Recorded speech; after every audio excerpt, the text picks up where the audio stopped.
حضرت مرزا مظہر جانے جانا فرماتے ہیں کہ بارش ہوئی تھی تازی تازی، دلی میں تازی تازی بارش ہوئی تھی. ایک بابا لکڑی کے جوتے پہنے کھڑا ہوں، اللہ اللہ اللہ، اسی کسے دے کچھ بھی نہیں لگ دے، نہ کوئی ساڈا دردی. بابا مست ہو کے جا رہا، اللہ اللہ کرتا جا رہا. ایک طوائف اپنے کوٹھے سے اتر کے تو سیڑھیوں پہ بیٹھی تھی، ساتھ اس کا یار بھی بیٹھا تھا. بابا اپنی مستی میں جا رہا، تو بابا جی کے پیروں سے کچھ مٹی اڑی تو اس عورت کے کپڑوں پہ پڑ گئی. پرواہ نہیں، بزرگ گزر رہے. وہ یار اس کا دوڑا ہوا آیا، اس نے آ کے تھپڑ مارا. کا خیال نہیں سارے اس کے کپڑے آلودہ کر دیے، تو کدھر، تیرا دماغ نہیں ٹھیک؟ بابے نے نظر اٹھائی، کہا بیٹے میں نے دیکھا نہیں، چل اللہ تیرا بھلا کرے، تو نے بدلہ لے لیا. بابا جی چپ کر کے وَإِذَا خَاطَبَهُمُ الْجَاهِلُونَ قَالُوا السَّلَامَ، چپ کر کے گزر گئے.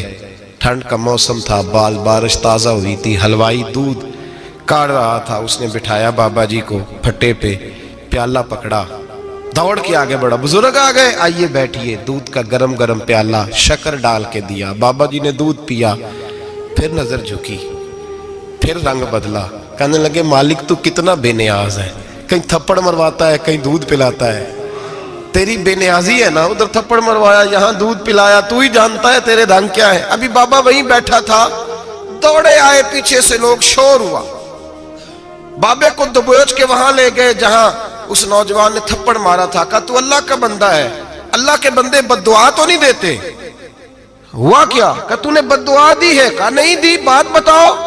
کہنے لگے اس نے تجھے تھپڑ مارا ہے، چھت پہ چڑھا ہے، پیر پھسلا ہے، گردن کے بل گرا ہے، منکا ٹوٹ گیا، مر گیا ہے، تو نے بد دعا دی ہے. بابا جی کہنے لگے یار میں نے تو دوسرا لفظ بھی نہیں کہا، بھلا ہو کہہ کے گزرا ہوں، میں نے نہیں بد دعا دی. کہا تو نے دی ہے تبھی تو مر گیا. کہا نہیں دی. کہا بابا تو بزرگ آدمی ہے، سچ بول. تو بابا جی کہنے لگے سچ سنو. پھر میں آ رہا تھا، میرے پیروں سے مٹی اڑی، اس کے یار کے کپڑوں پہ پڑی، اسے برا لگا، اس نے مجھے مارا. جب اس نے مجھے مارا تو میں کوئی لاوارث تو نہیں تھا، جب اس نے مجھے مارا تو میں کوئی لاوارث تو نہیں تھا. مجھے دشمنوں نہ چھیڑو، میرا ہے کوئی جہاں میں ابھی پکار لوں گا، نہیں دور ہے مدینہ. اس نے مجھے مارا تو میں کوئی لاوارث تھا کہ میرا بدلہ کوئی نہ لیتا؟ اس نے مجھے مارا ہے تو میرے یار کو برا لگا تو اس نے اسے مار دیا ہے، میری تو غلطی کوئی نہیں. یاروں کا جھگڑا ہے، یہ تو دوستوں کا جھگڑا ہے، یہ تو یاروں کا جھگڑا ہے، کوئی غلطی نہیں میری، کوئی غلطی نہیں. خش خش جنہ قدر نہیں میرا، اے میرے صاحب نو وڈیاں، میں تے گلیاں دا روڑا کوڑا، میں گلیاں دا روڑا کوڑا. میں نو محل چڑھایا ہے سائیاں، میں نو محل چڑھایا ہے سائیاں. فرمایا اس نے مجھے لاوارث سمجھا تھا کہ تھپڑ مار کے گزر جائے، میرا کو پوچھے گا ہی نہیں. میرے رسول پاک علیہ السلام کے بارے میں رب فرماتا ہے ابھی میں تو تیرے ہوتے ہوئے کافر کو سزا نہیں دیتا کہ تو موجود ہے. یاد رکھیں حضرت فضیل بن عیاض فرماتے ہیں ایک جوان تھا، مسجد میں آیا، لوگوں سے کہنے لگا روٹی کھلاؤ. کسی نے توجہ نہ کی. اس نے کہا میں رب بتانے والا ہوں، میری طرف دیکھو تو صحیح. کسی شخص نے خیال ہی نہ کیا. پھر اس نے کہا یار تھوڑا سوچو. نمازیوں سے کہا، اہل علاقہ سے کہا، انہوں نے کہا تیری طرح کے بڑے درویش دیکھیں. مسجد کے محراب میں وہ رب کریم کا بندہ انتقال کر گیا.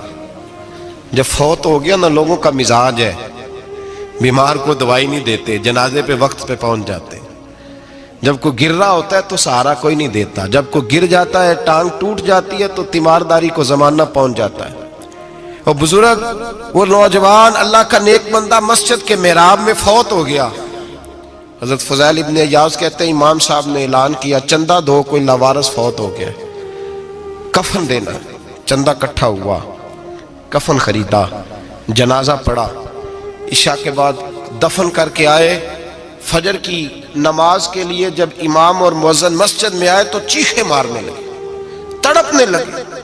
دور دور تک آوازیں پھیل گئی، دنیا دوڑی آئی. کیا ہوا؟ کہنے لگے وہ جو تم نے کفن پہنایا تھا وہ یہاں پڑا ہوا ہے، اور دیکھو کفن پہ تحریر لکھی ہے. تحریر کیا ہے؟ عرش کے مالک نے فرمایا میرے دوست نے روٹی مانگی تم نے دی نہیں، اس نے تمہیں میرے قریب کرنے کے لیے اپنی طرف توجہ کرائی، تم نے کی نہیں.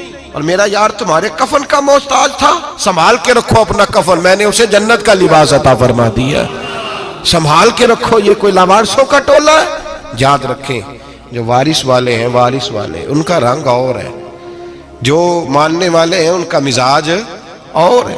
اپنی زندگی لوارثوں کی طرح نہیں گزار.